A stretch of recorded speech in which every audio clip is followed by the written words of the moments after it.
यदा यदा हि धर्मस्य ग्लानिर्भवति भारत अभ्युत्थानम् अधर्मस्य तदात्मानं सृजाम्यहम् पवित्राणाय साधूनां संभवामि युगे युगे। भगवान ने भी स्वयं कुरुक्षेत्र में कहा है कि जब जब धर्म की गिलानी होगी तब तब मैं अवतार लूंगा।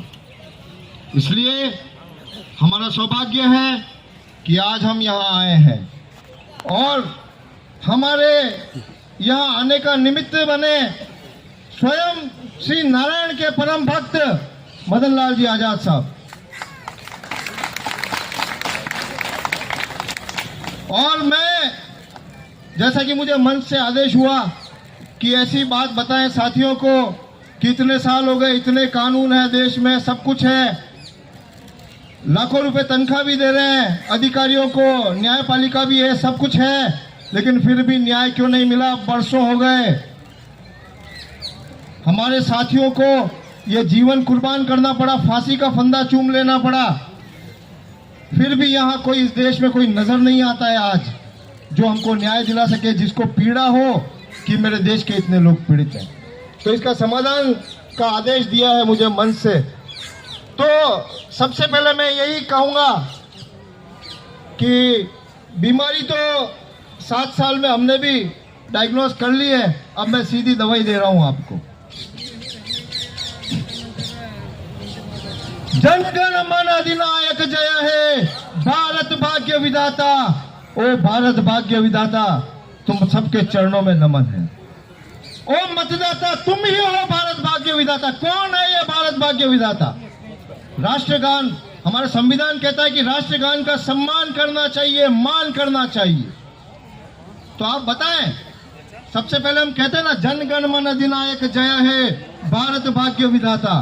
तो मैं एक सवाल का जवाब पूछना चाहता हूं और आपकी सारी समस्याओं का समाधान भी वही है जो भारत भाग्य विधाता है, क्योंकि अब न्याय वही देगा। भारत भाग्य विधाता का ये मंत्र है कि सत्यमेव जयते। मैं चाहूंगा एक बार कि आज से जब हम घर लौटेंगे तो एक नया नारा लेके जाएंगे। सभी मेरे साथ बोले, सत्यमेव जयते, सत्यमेव जयते, सत्यमेव जयते, सत्यमेव जयते, सत्यमेव जयते, सत्यमेव जयते। और सुन लो दिल्ली वालों,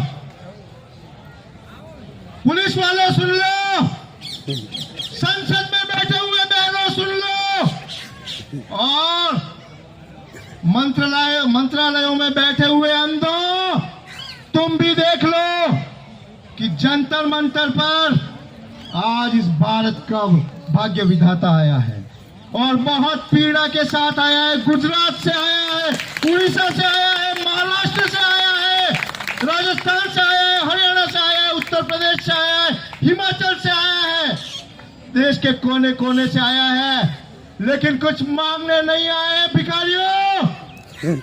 हम 1 मई 2025 को ये घोषणा करने आए हैं दिल्ली में कि अब सत्य का शासन स्थापित होगा। नहीं चाहिए भिख मंगो कुछ तुमसे हमको। देख ली तुम्हारी औकात हमने। 2019 में कानून बनाया था ना तुमने, क्या नाम रखा था? Birds act, banning of unregulated depository schemes 2019 was passed by you bloody parliamentarians। तुमने संसद में बैठ के कानून बनाया और आज तक न्याय नहीं मिल रहा है।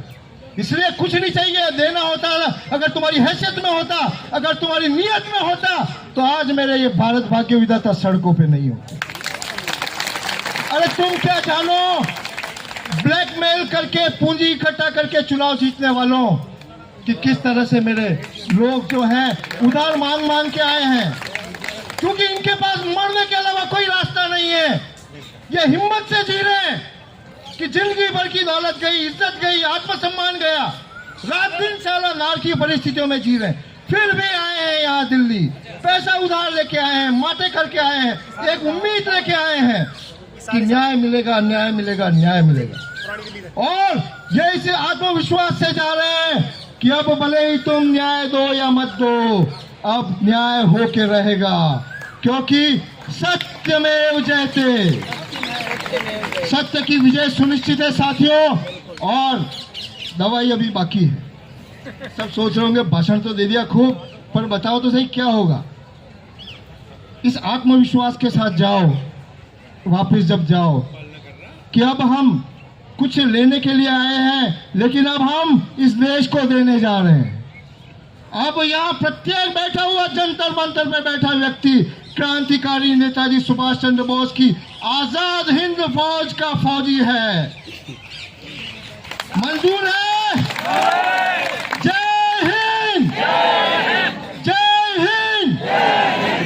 मैं बोलूंगा जब तक सूरज चांद रहेगा, आप बोले नेताजी सुभाष चंद्र बोस तेरा नाम रहेगा।